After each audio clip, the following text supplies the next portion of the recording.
Welcome to the deep dive. And if you are joining us today, you are likely someone who just isn't satisfied with skimming the headlines. Right, you want the mechanics. Exactly. You want to understand how things actually work under the hood. So, our mission today is to explore this really profound, actually almost aggressive blueprint for building the future. It is definitely aggressive. Oh, totally. And we are pulling this from a stack of sources, primarily anchored by Peter Thiel's foundational business philosophy, 0 to 1. But we're also pulling in historical market data, venture capital research, and our own notes on these massive category-defining companies. It's going to be a fun mix to tear into. It really is. So I want you, the listener, to just imagine you are standing at a crossroads. You have to choose between two completely different paths for your life, your career, or maybe a project you're currently building. Okay, set the scene. Right. So path one is super well lit. It is heavily paved. And the signpost pointing down this path basically says, do what already works. Just, do it a little bit better. Which is the path of incremental improvement. Exactly. I mean, it is the default setting for almost the entire global economy. It's safe, it's legible, and it just makes intuitive sense to us. Yeah, but then there is path two. And path two doesn't even really look like a path at all. It looks like a wild, completely uncharted forest. And the signpost there says, build something that doesn't exist yet. That's the terrifying one. Right. So in the language of our source material today, path one takes the world from 1 to n. You are taking a known quantity, the 1, and you are just adding more of it. You're multiplying the known. But path 2 takes us from 0 to 1. Yes. You are starting with a completely blank slate, the 0, and you are bringing something entirely unprecedented into existence. Yeah. And the stakes underlying this choice are just absolute. Why do you say absolute? Well, we look around our modern landscape and we see these monolithic titans, right? Mm-hmm. Google, Facebook, Apple, Amazon, Tesla. It is so easy to assume the frontier is just closed. Like all the good ideas are taken. Exactly. So if you are an entrepreneur or a student looking at that landscape, you naturally wonder how the next massive entity is going to emerge. Like, will a new titan appear because a team of engineers manages to build a search engine that is 3% faster than Google? Probably not. Right? Or an electric car that has a slightly more ergonomic steering wheel than a Tesla. I mean, no one's buying that. Exactly. Yeah. The aggressive argument in our sources today is that the next titan will absolutely not emerge through copying. The next Mark Zuckerberg will not build a social network.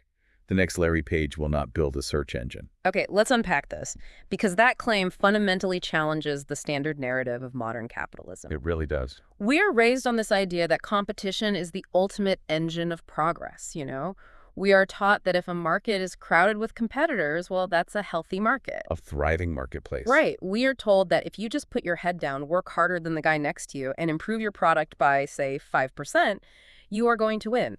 And this philosophy asks us to rip all of that up. Just throw it out the window. Exactly. But before we get to why competition might actually be a trap, we need to establish a baseline here. Like, how do we even begin to differentiate between just another business and a true 0 to 1 paradigm shift? That's the million-dollar question. Right. How does this framework even define innovation? Well, the dividing line really comes down to how you define the concept of progress itself. And the text offers this brilliant analogy that we can kind of expand on. Oh, I love this part. Let's visualize a thriving, mid-sized city, okay? This city currently supports 100 restaurants. They serve various cuisines, they have varying price points, but the market is heavily established. Everyone has a place to eat. Right. So if you decide to sign a lease, hire a chef, and open the 101st restaurant in that city, what is the actual nature of the work you're doing?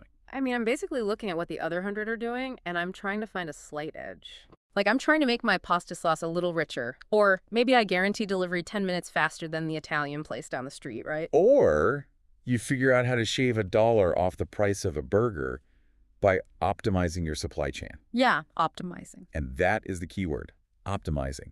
You are optimizing a known model. You are moving the needle from 1 to n. Just doing it slightly better. Right. In economic terms, this is purely quantitative progress. You've added one more unit to an existing pile. You haven't changed the fundamental nature of dining, You have just provided another option. So what's the alternative then? Well, contrast that with a completely different approach. Imagine you look at that exact same city, but instead of signing a lease for a commercial kitchen, you disappear into a lab for 3 years. Okay, getting a little mad scientist here. A little bit, yeah.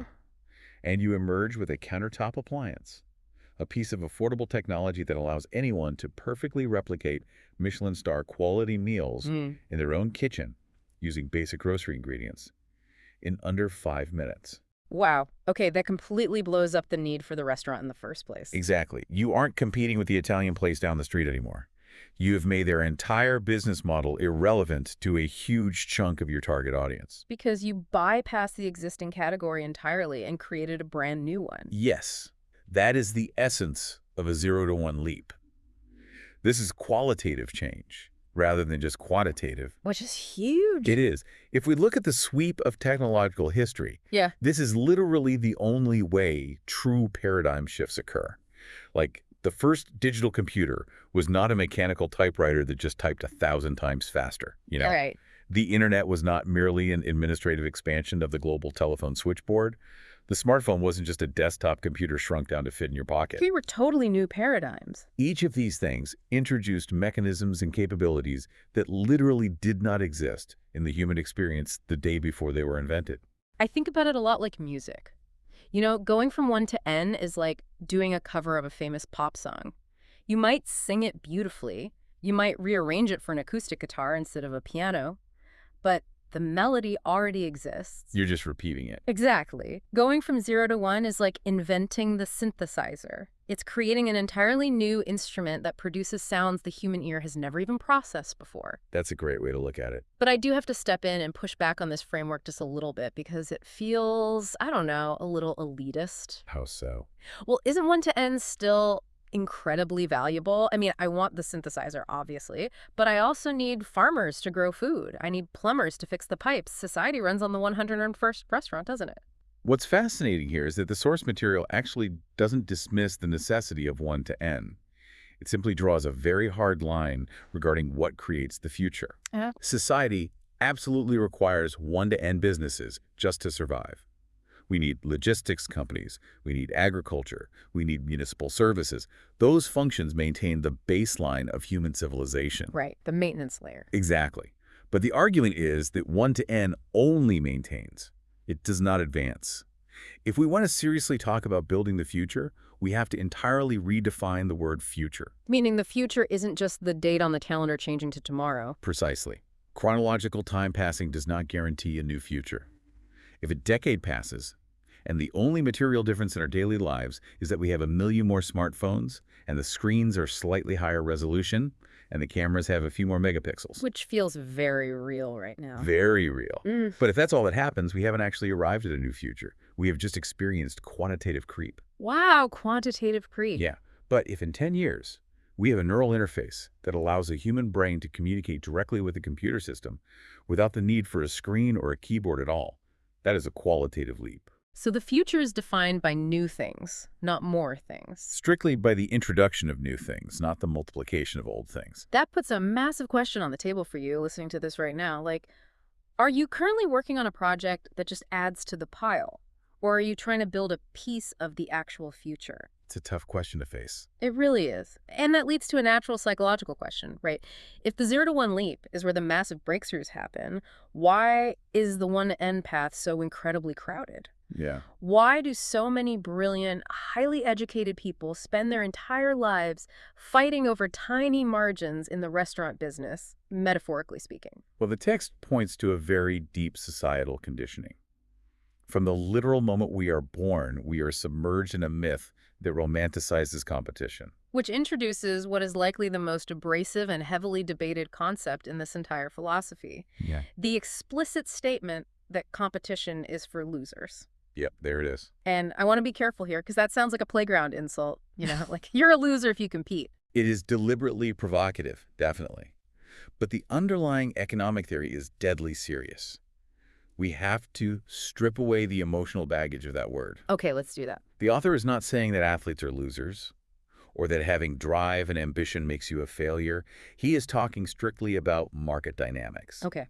In business, competing in a crowded market is the fastest possible way to destroy your ability to generate extraordinary value. And more importantly, extraordinary profits. Let's ground this in the mechanics of a market. If I invent a specific type of water bottle, right? and 50 other companies immediately start producing the exact same water bottle. What actually happens to my daily operations? You enter a state of economic perfect competition, which is an absolute nightmare for a business owner Why? because your product is completely indistinguishable from the other 50. You have zero pricing power. If you try to charge $20, the guy next to you charges 19, so you drop your price to 18. And it's just a relentless race to the bottom. A race to the bottom. Furthermore, every ounce of your capital and creative energy is diverted into this trench warfare. You spend massive amounts of money on advertising just to yell louder than the other 50 companies. Right, you're not improving the product, you're just marketing it harder. Exactly. You obsess over tiny, totally insignificant feature additions, like, I don't know, making the cap on your water bottle blue instead of black, just to have something to put on a billboard. It's a war of attrition. It is. And when the dust finally settles in a perfectly competitive market, all the margin has been completely bled out. No one is making extraordinary profit. You're just scraping by. You are barely surviving, covering your costs, and living in constant fear of the next slight market shift. You have zero breathing room to invest in long-term 0-to-1 research because you need every single penny just to survive Tuesday. Man, it makes me think of those nature documentaries where a chunk of food falls into the ocean and 100 sharks swarm it at once. Yes, perfect analogy. They are thrashing, they are biting each other, the water is just a chaotic mess, and nobody actually gets a full meal. In standard business strategy, they actually call that a red ocean because it's bloody, it is exhausting. Very much so. But the alternative presented in our sources is monopoly, which is like a single shark finding a vast, entirely empty ecosystem where it is the sole apex predator. That visualization captures the strategic goal perfectly. But we do need to do some heavy lifting to reclaim the word monopoly. Yeah, we probably should. Because when the average person hears monopoly, they think of a caricature. They think of a cartoon man in a top hat, illegally cornering the market on railroads and extorting the public. Or like a corrupt state-sponsored enterprise that forces people to buy subpar goods because there is literally no alternative. Right, the illegal antitrust version of the word. But in the context of the 0-to-1 framework, a monopoly simply describes a company that is so exceptionally good at what it does that no other firm in the world can offer a close substitute. It is a monopoly born of innovation, not extortion. Exactly. You have created a unique advantage, whether that's proprietary technology, massive scale, or just intense brand loyalty that makes you effectively peerless. And this is where we have to talk about Google, because Google is the ultimate modern manifestation of this. Oh, without a doubt. Let's look at Google's underlying mechanics. By the early 2000s, Google had essentially achieved a monopoly on search. They didn't achieve this by lobbying the government to ban Yahoo. Right. They achieved it because their proprietary PageRank algorithm was a massive 0-to-1 breakthrough in how information was actually indexed. But it wasn't just the algorithm, was it? No, not at all. They built a massive physical server infrastructure that no startup could easily replicate. And crucially, they benefited from what we call network effects. Wait, pause there. Explain network effects to me like I'm 5, because it's a term that gets thrown around in tech constantly, but it is rarely explained clearly. Sure. A network effect occurs when a product or service becomes more valuable to its users as more people use it. The classic example is the telephone. If you are literally the only person on Earth with a telephone, it is completely useless. It's just a plastic brick. Right. Who are you going to call? Exactly. If 2 people have it, it has minor utility. But if 1 billion people have it, its value is astronomical. In Google's case, every time a human being typed a query into the search bar and clicked on a result, they were effectively training Google's AI. Oh, wow. So the more people who searched, the smarter Google's results became. Yeah. The smarter the results became, the more people wanted to use Google. So it's a compounding loop. A competitor couldn't just write a good algorithm. They would also need 20 years of behavioral data from billions of humans just to catch up to Google's accuracy. Which is practically impossible. And because Google achieved this monopoly, they didn't have to spend all their money fighting price wars. Right. They generated massive, reliable cash flows, which gave them the freedom to invest in entirely new 0-to-1 projects. Mapping the globe, developing self-driving cars, building mobile operating systems. Monopoly profits literally fund the future. Our source material connects this dynamic to a piece of classic literature, which I honestly found totally unexpected, but kind of brilliant. It brings up the Anna Karenina principle. It's a wonderful framing device.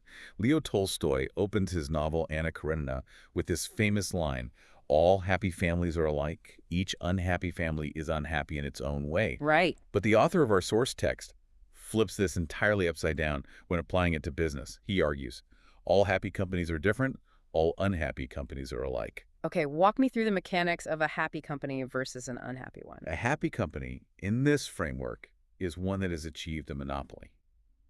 They are different because they have found a highly unique problem to solve, and they've developed a completely unique way to solve it. They are in a category of one. Yes, Google is different from Tesla, which is different from Apple.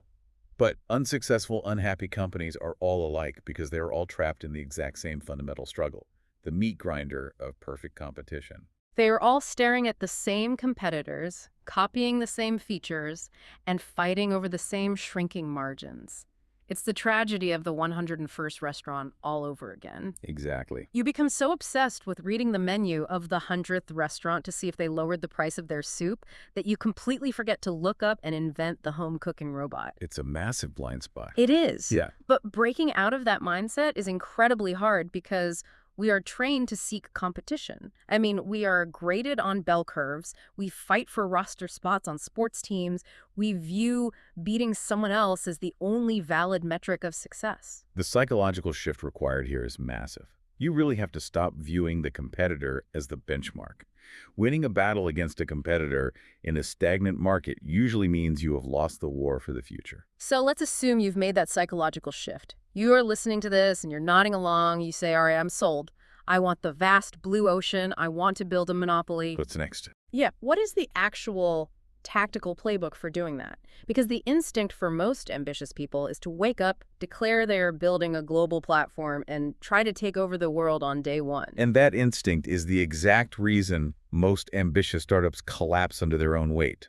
The tactical playbook for 0 to 1 domination demands the exact opposite approach. Which is? You must start by targeting a market so small that it almost seems insignificant or even ridiculous to outside observers. This contradicts every pitch deck I have ever seen.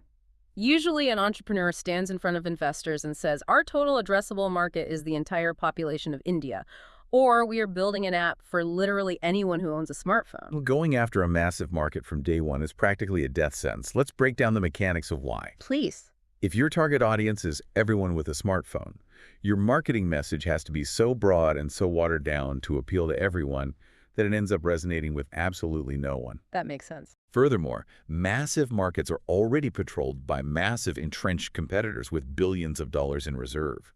If you step into their arena as a tiny startup, they will crush you instantly. So what is the alternative mechanism? How does the 0 to 1 founder actually start? You find what military strategists call a beachhead. Think of the Allied invasion of Normandy. You don't try to conquer the entire continent on the first day. Right. You focus all of your energy and resources on securing one tiny specific strip of sand. Once you have an impenetrable fortress on that beachhead, you use it as a staging ground to slowly expand inland. Okay, so in business terms. In business, this means choosing a tiny, highly specific group of users who have a severe problem that no one else is fixing. You build a product so incredibly tailored to them that you completely dominate that micro-market. You become a monopoly in a very small pond. I want to dig deeply into the PayPal example from our sources because I think it illustrates this beachhead concept perfectly. When Peter Thiel and Max Levchin started the company that would become PayPal, they didn't write a business plan to overthrow Visa and MasterCard and become a global bank for everyone. Oh, if they had, Visa would have squashed them like a bug. Instead, they looked for a tiny pond. And they found it in a very specific, somewhat quirky corner of the early internet. eBay power sellers. We really have to set the scene for what e-commerce was actually like in the late 1990s to understand this. If you were a power seller on eBay back then, like maybe you were making a living selling rare Beanie Babies or vintage comic books, how did you actually get paid by the buyer? It was a wildly inefficient, totally archaic process. The auction would end, you would win the Beanie Baby, and then you, the buyer, would have to find your physical checkbook. Oh my God. You'd write a paper check, put it in an envelope, stick a stamp on it, and physically mail it through the postal service. The seller would wait 5 to 10 days just to receive the check. Just to get it in the mail. Then they had to take it to their local physical bank, deposit it, and wait another 3 days for the check to clear to ensure it didn't bounce. Only then would they actually mail you the Beanie Baby. The entire transaction took weeks. It was agonizing friction. Now, why didn't eBay just fix it themselves? Large companies are often completely blind to niche problems because the revenue from that niche doesn't seem big enough to justify the engineering resources. Right. PayPal saw this friction not as an annoyance, but as a beachhead. They built an email-based payment system specifically designed to solve the agony of the eBay power seller. They didn't market it to restaurants or local bookstores or grandmothers. They aggressively targeted just those few thousand heavy eBay users. And because the solution was so perfect for that specific pain point, Yeah. they captured almost that entire micro market. They achieved monopoly status among eBay sellers. Exactly. And once they secured that beachhead, they had this massive user base transferring real money daily. From that position of absolute strength, they could slowly expand outward. They moved from eBay sellers to general e-commerce websites and eventually into personal peer-to-peer payments. Right. But it all started by securing that tiny strip of sand. Google followed the exact same geographical expansion strategy, digitally speaking, didn't they? They did. Google did not set out to build an email client, a mapping satellite system, a mobile operating system, and a video platform all in 1998. Right. They focused intensely on one incredibly hard, specific problem: retrieving relevant information from the web. They built a search beachhead. Because they dominated that singular function so thoroughly, they generated the monopoly profits required to fund their expansion into every other digital market. Now, there is another piece of this domination playbook that totally upends conventional business wisdom.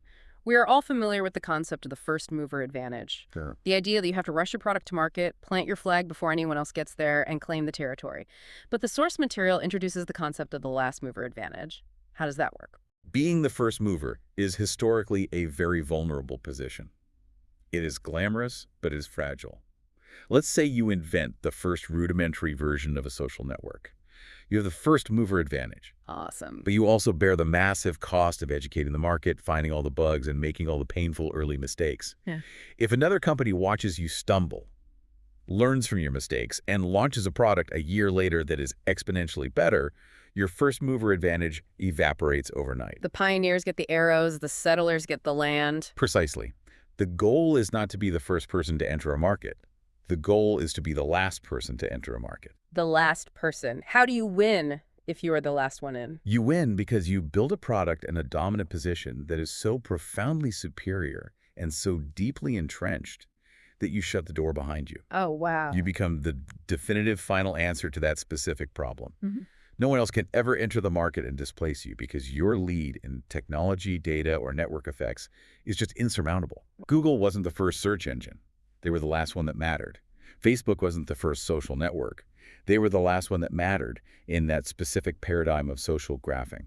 You want the last word. So to achieve this last mover advantage, to build that unassailable fortress, your product obviously can't just be a little bit more convenient than the competition.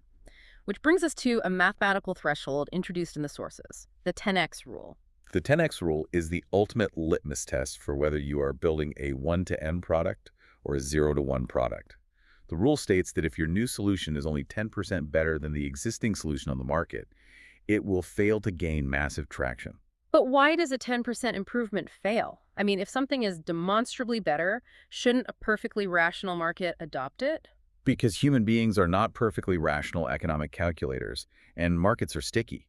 There is a massive cognitive and practical cost to switching behaviors. Give me an example. Think about the friction involved in changing software at work. You have to learn a new interface, you have to migrate your data, you might have to train your employees, you have to break deep psychological habits. Yeah, nobody wants to do that. Exactly. If your new software only saves a user 10% of their time, the perceived pain of switching completely outweighs the benefit. The user will just stick with the devil they know. I use a physical analogy for this. Let's say you commute 5 miles to work every day on a standard bicycle. It takes some effort, you get a little sweaty, but, it works. Sure. A salesperson stops you on the street and says, I have a new invention. It's a slightly different bicycle. The seat is 10% softer, and the bell is 10% louder. It will cost you $500. Are you going to go through the hassle of selling your old bike on Craigslist, spending new money, and adjusting your posture for a softer seat? Absolutely not. No. But if that same salesperson stops you and says, I have a new invention, it's called a motorcycle. You don't have to pedal at all. It goes 60 miles an hour, and your commute drops from 40 minutes to 4 minutes. That is a 10x improvement. Right. Yeah. The magnitude of the benefit is so overwhelming that you will gladly endure the friction of learning how to ride a motorcycle. That analogy perfectly illustrates the behavioral economics at play. You have to force a behavioral change through overwhelming superiority. Yeah. Consider Amazon in its early days. If a book delivery service launched and their only claim was, we deliver the book you ordered one day faster than Barnes & Noble mail order, that is a 10% improvement. It's nice, but it doesn't change the world. Right. Amazon's implicit promise was a 10x leap. You literally never have to walk into a physical bookstore again. We have every single book ever printed in human history available on one screen, and you can buy it with one click. That level of superiority forces the consumer to change their deeply ingrained habits. Yeah. Here's where it gets really interesting, though. The 10x rule isn't just a marketing gimmick for building products. It connects to a much deeper, almost brutal mathematical reality about how the universe actually distributes outcomes. The text refers to this as the power law. The power law is the invisible architecture of the modern economy. We live in a society that cherishes democratic ideals, and we subconsciously project those ideals onto our efforts in our businesses. We want to believe that outcomes are normally distributed, like a bell curve. Right. We think that if you put in a solid amount of effort, you get a solid proportional reward. We want a linear world. Work 40 hours, get 40 hours of pay, have 10 good ideas, get 10 moderate successes. But the reality of high-impact creation is profoundly nonlinear. The power law dictates that a tiny minority of events, people, or ideas generate the vast majority of the outcomes. If you follow the money, particularly in the technology sector, the bell curve collapses entirely. Let's explore how this actually works in practice, specifically in venture capital, because VC is the purest manifestation of the power law. How does a venture capital fund actually structure its economics? Let's say a venture capital firm raises a fund of $100 million to invest in early-stage startups. The partners look at thousands of pitches, and they carefully select 20 companies to invest in, giving each one $5 million. Okay. In a linear world, you would hope that each of those 20 companies grows moderately, maybe doubling their money, so the firm makes a solid return across the board. But what actually happens when reality hits? Complete devastation for the majority. Out of those 20 carefully selected companies, historically, perhaps 10 to 12 of them will fail completely. They will go bankrupt, and the investment goes to zero. Ouch. Yeah, another 5 or 6 might barely survive. They become zombie companies that never grow big enough to generate a real return, but they don't quite die. So 80 to 90% of the portfolio is effectively a wash. Exactly. But the entire economic model of the VC fund rests on the remaining 1 or 2 companies. Those 1 or 2 companies don't just succeed moderately. They hit a 0 to 1 paradigm shift. They become the next Uber or Airbnb or SpaceX? Right. That single winning company might grow exponentially, returning not just its own $5 million investment, but generating a $200 million return on its own. The one extraordinary winner pays for all the losers combined, and then some. The biggest secret in venture capital is that the best investment in a successful fund equals or outperforms the entire rest of the fund combined. This is the power law. One 10x decision is worth infinitely more than 1,000 10% decisions. And this isn't just about billionaire investors, right? It scales all the way down to our daily lives. Oh, for sure. If you evaluate your own personal habits, you aren't living on a bell curve. There are probably 1 or 2 things you do every week, maybe a specific type of focused deep work, or a dedicated hour of exercise that drive 90% of your long-term health and success. All the other hours spent answering trivial emails or scrolling social media yield almost zero return. But grasping this is so difficult, we are wired to push back against it. Because human evolution didn't prepare us for exponential curves. Our ancestors lived in a linear, proportional world. If a hunter-gatherer foraged for 2 hours, they found roughly twice as many berries as they did in 1 hour. Right, effort scaled with reward. Exactly. We intuitively expect effort to scale proportionally with reward. But in a world leveraged by software, networks, and capital, a single piece of code written by one person can be used by 1 billion people instantly. We have to violently rewire our expectations to recognize that a few decisions matter exponentially more than all the others. So, if the entire game hinges on finding that one extraordinary 0 to 1 idea, that single last mover monopoly, how do you actually find it? You can't just sit in a coffee shop and wait for a brilliant epiphany to strike you like lightning. No, you have to actively hunt for it. And to hunt effectively, you must adopt a specific psychological framework.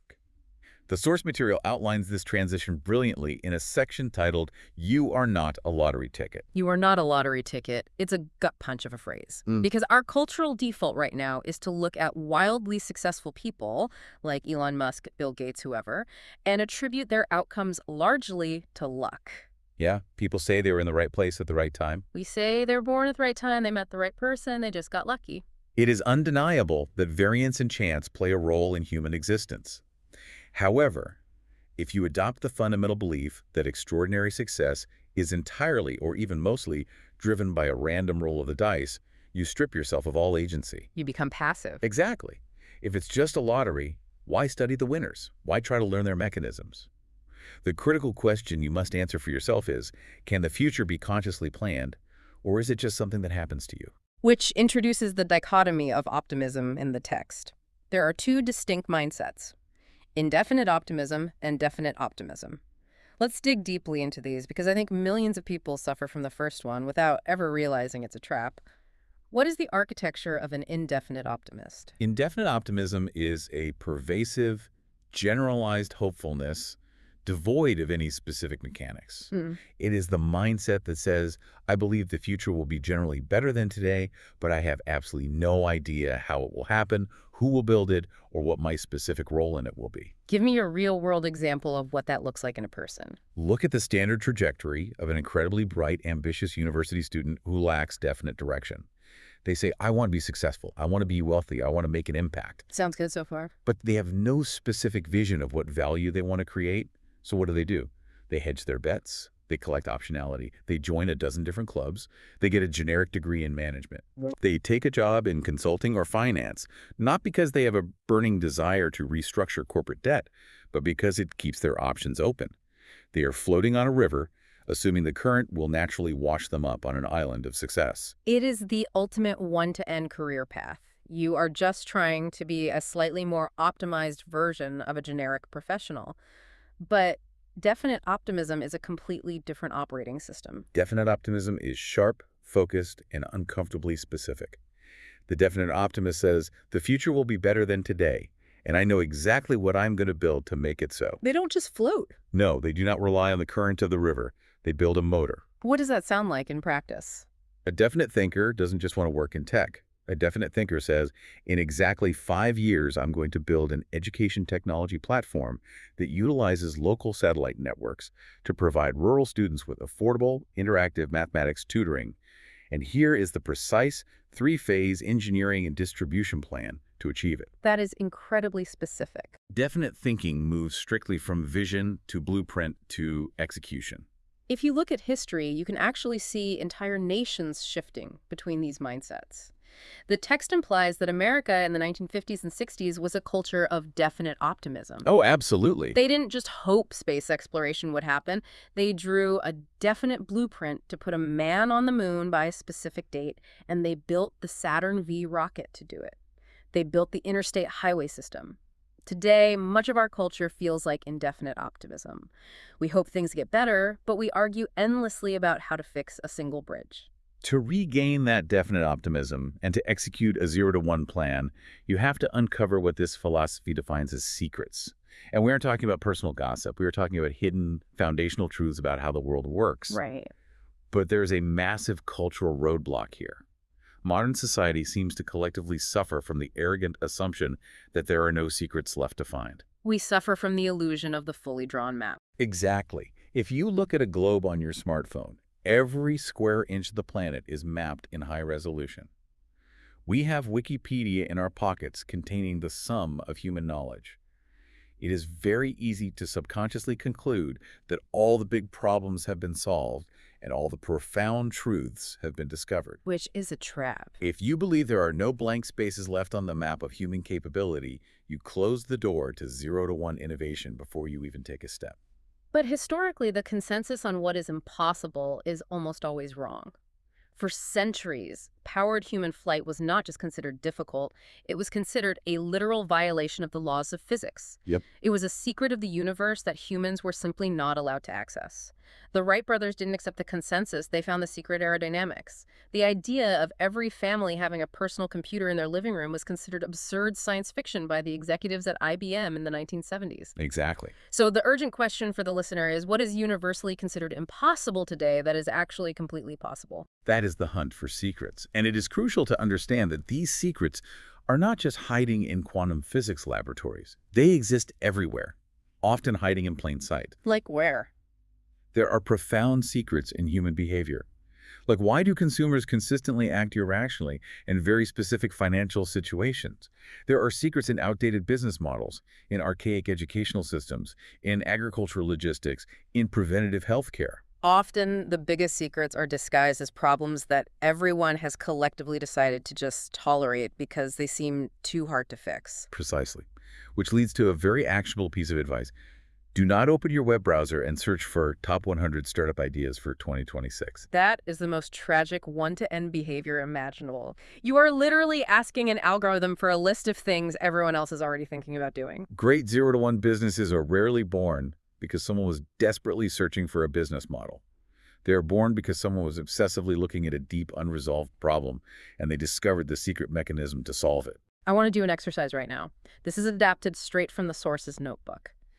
If you are listening to this while you are driving or doing the dishes or running, ask yourself this question. What specific problem in your daily life, in your specific industry, or in your local community do you view completely differently than everyone else around you? And the necessary follow-up? What do you believe is entirely possible to build or achieve that almost every rational person around you considers impossible, wildly impractical, or completely unnecessary? That intersection is where your secret lives. But this raises an important question. Why is it so incredibly hard for us to answer that? Why does society actively discourage us from looking for secrets? Because looking for secrets requires a tremendous amount of intellectual bravery. Society, as a functional mechanism, is wired to enforce conformity. Conformity is comfortable. It is. From the moment we enter the standardized education system through our integration into corporate hierarchies, we are actively rewarded for coloring inside the lines, adhering to standard operating procedures, and agreeing with the consensus. It's safer to be wrong with the crowd than to be right all by yourself. Exactly. To stand up in a crowded room and say, I believe the entire consensus on this specific topic is fundamentally flawed, and I have discovered the secret to fixing it, makes conventional society deeply uncomfortable. It invites ridicule. You have to be willing to look foolish. Okay, let's say you have that bravery. You have embraced definite optimism. You have refused the lottery ticket mindset. You looked at the world and you found your secret. You have your 0-to-1 idea. Now you have to bring it out of your head and into physical reality. You cannot do it alone. You need a vehicle. You need a team, but not just any team. You need to pour the foundation. And this is where countless brilliant inventors and definite thinkers completely destroy themselves. They become so intensely fixated on the elegance of their idea, on the brilliance of their secret, that they treat the human element, the founding team, as an afterthought. It is the equivalent of designing a breathtaking, state-of-the-art 100-story skyscraper, calculating all the wind resistance perfectly, and then deciding to build it on top of a muddy swamp. Great analogy. It doesn't matter how good the steel is, the building is going to collapse. A world-changing idea will absolutely fail if it is entrusted to the wrong co-founder. Because building a startup isn't a fun weekend hackathon. It is a grueling, multi-year crucible. It is much closer to a marriage than a job. That analogy is highly accurate. When you are evaluating a potential co-founder or an early core team member, it is woefully insufficient to just look at their resume and ask, are they highly intelligent? Can they write good code? Right. That's baseline. You have to interrogate their deeper psychological and character traits. What specifically are you interrogating? You must ask, are they fundamentally reliable when the environment turns hostile? When the product launch fails, the servers crash, and you are running out of money. Will they analyze the problem, or will they panic and point fingers? Yeah. Do your core ethical values align? Is your long-term vision for what the company should ultimately become actually the same? Or does one of you want a quick buyout while the other wants a 10-year monopoly? And most critically, when you inevitably have a massive disagreement, and you absolutely will do, You have the communication architecture to resolve it constructively. Because the cost of a bad partner isn't just an awkward conversation over coffee, it is catastrophic. Co-founder disputes kill more startups than competitors do. Absolutely. Which brings us to one of the most famous and heavily analyzed concepts from this entire philosophy, the mafia, specifically the PayPal mafia. Yes. And we need to clarify immediately that we are not discussing organized crime. Right. The PayPal Mafia is the colloquial term used in Silicon Valley to describe the incredibly dense network of early PayPal founders and employees who went on to personally build, fund, or lead an astonishing number of the most important tech companies of the 21st century. We are talking about Elon Musk with Tesla and SpaceX, Reid Hoffman founding LinkedIn, Steve Chen and Jawed Karim building YouTube, Jeremy Stoppelman creating Yelp, Peter Thiel building Palantir. It is an absurd concentration of 0-1 outcomes from one single office building. How did that happen?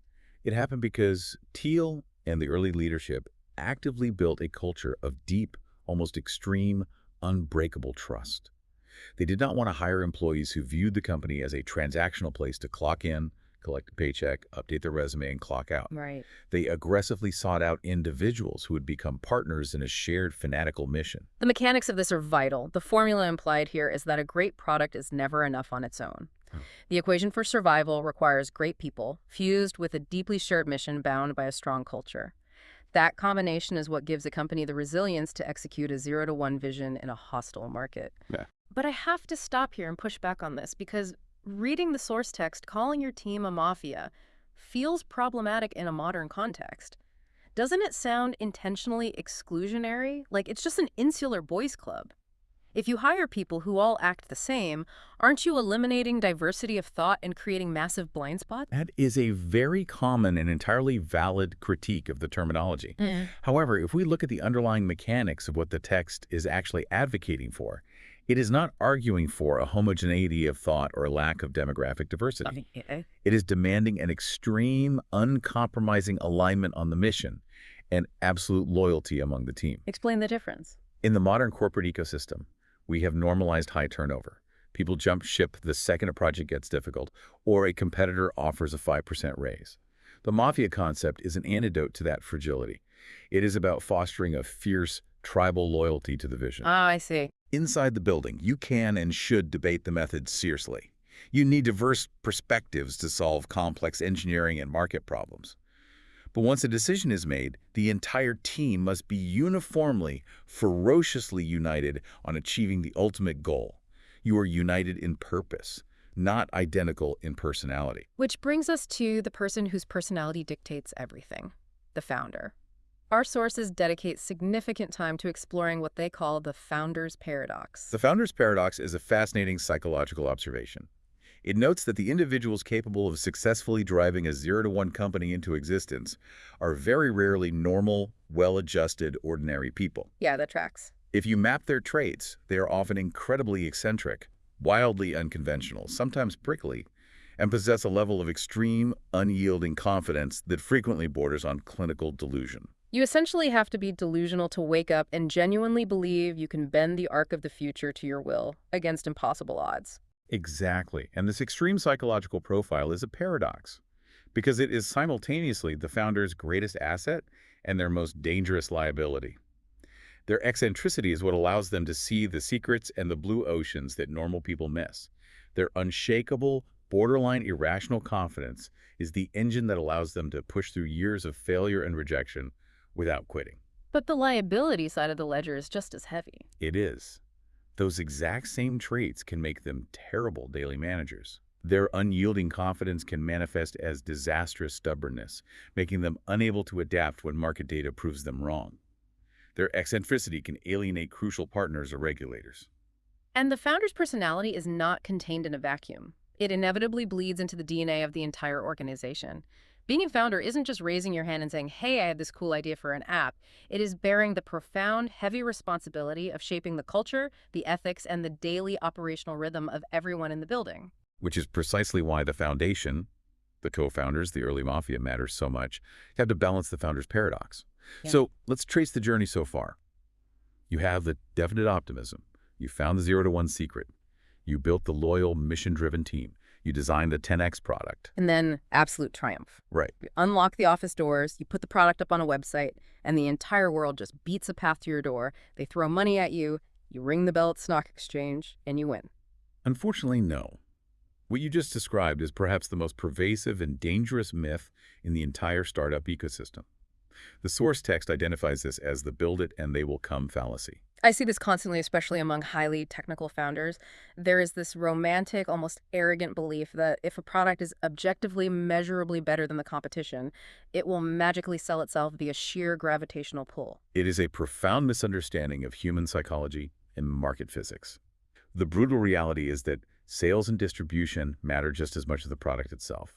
In many cases, they matter significantly more. Well, You can possess a literal 10x technological breakthrough in your lab, but if you do not have a robust, economically viable strategy for getting that physical product into the hands of apathetic consumers, you do not have a business. You just have a very expensive science fair project. the analogy I use for this is literary. Imagine you spend 20 years in a cabin writing the greatest novel of the 21st century. It is an objective masterpiece. It will change literature forever. But when you type the final period, you put the manuscript in a wooden chest, you bury it in the woods behind your house, and then you sit on your front porch wondering why you aren't on the New York Times bestseller list. Exactly. If there is no distribution, the product effectively does not exist. That is a perfect visualization of the fallacy. Engineers and inventors, by their nature, often look down on sales, marketing, and distribution. They view it as a lesser discipline, a kind of necessary evil for less intelligent people, or even a form of manipulation. They stubbornly believe that the elegance of the technology should speak for itself. But the technology doesn't have a voice, and humans are busy. Exactly. Human beings are distracted. We are entrenched in our daily habits. We are naturally skeptical of new things. We do not organically seek out disruption. We require targeted persuasion to change our behavior. So you have to meticulously architect the distribution mechanism with the same rigor you use to build the product. The text says you must know the answers to extremely specific questions. Who exactly is the end customer? Where do they hang out, physically or digitally? How will you intercept their attention? Why specifically will they open their wallets to buy it? What is the customer acquisition cost versus their lifetime value? And who on your team is actually going to do the convincing? To crystallize this entire framework, the philosophy provides a rigorous diagnostic tool. The 7 questions every great business must ask.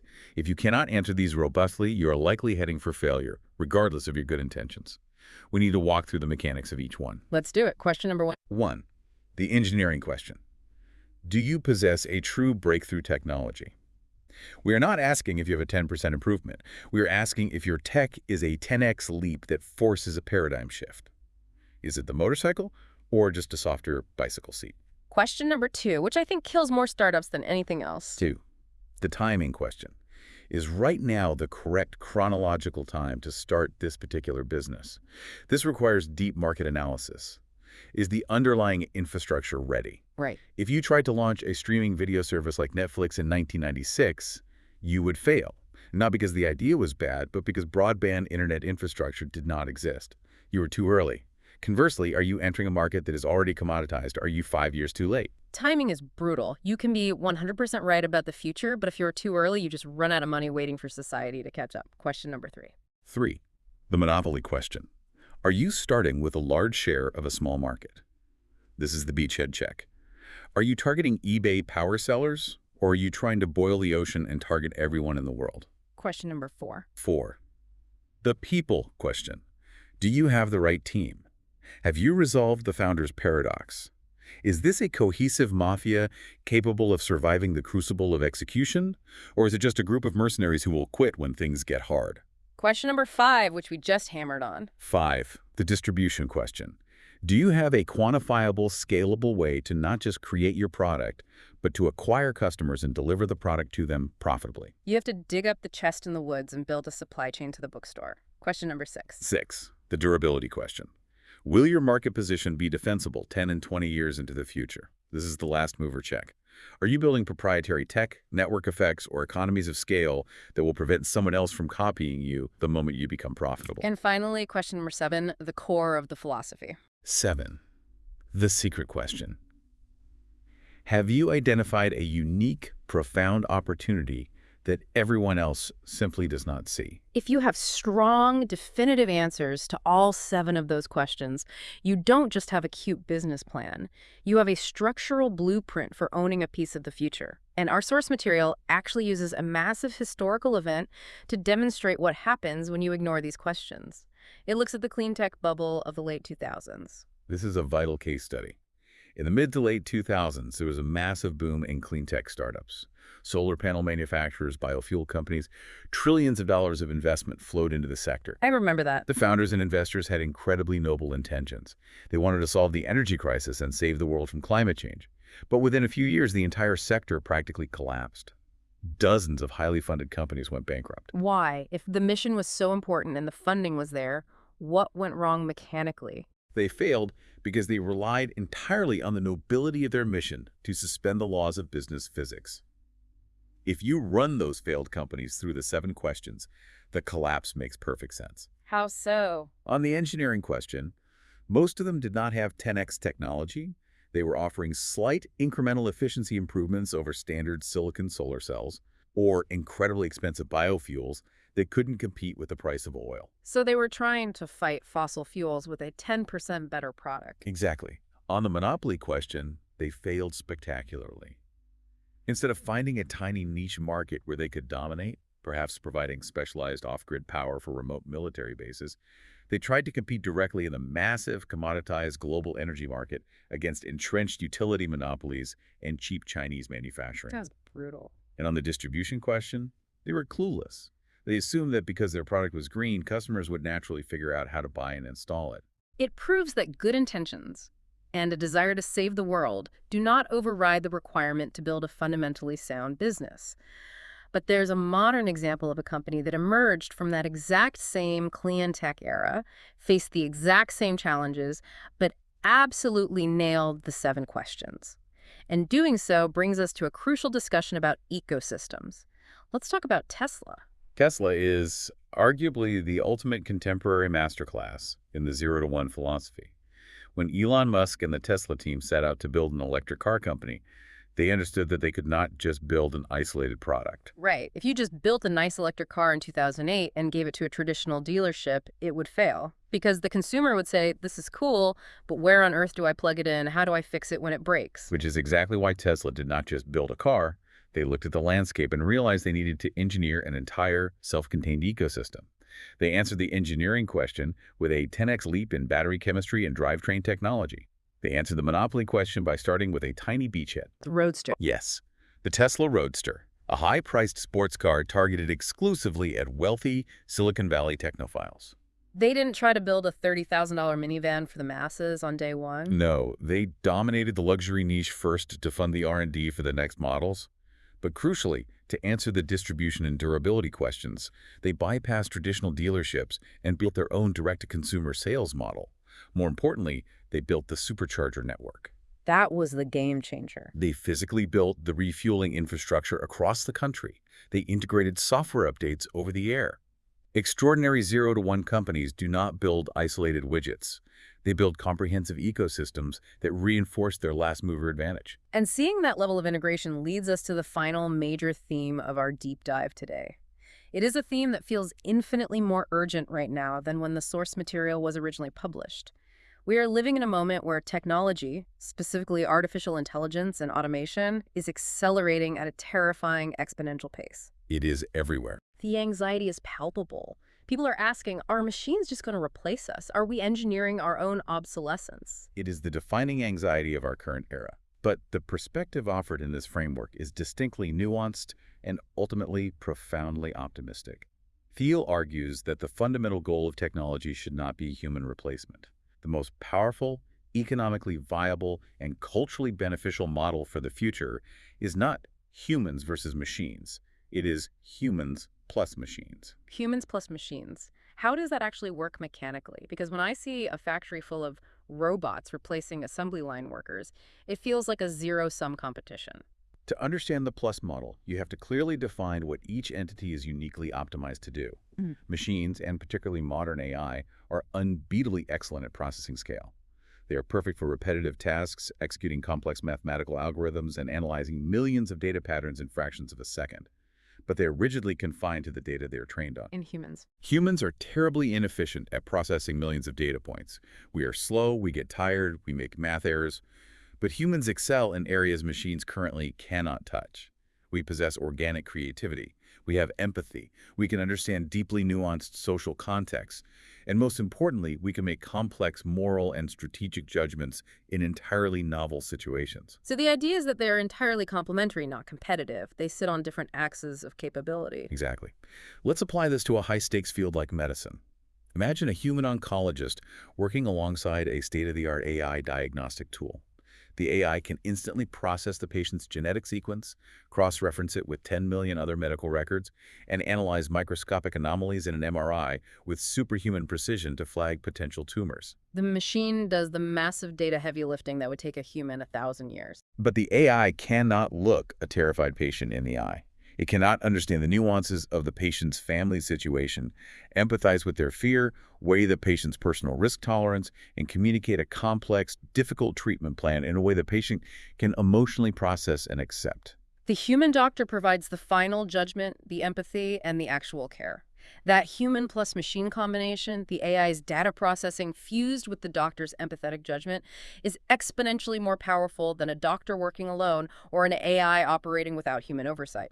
But we have to address the elephant in the room regarding AI right now. We are living in the ChatGPT era, generative AI. Yes, the landscape is shifting rapidly. Because right now, generative AI makes creating things incredibly easy. It can write competent articles, it can generate photorealistic images, it can write functional code, it can draft marketing copy. If these immensely powerful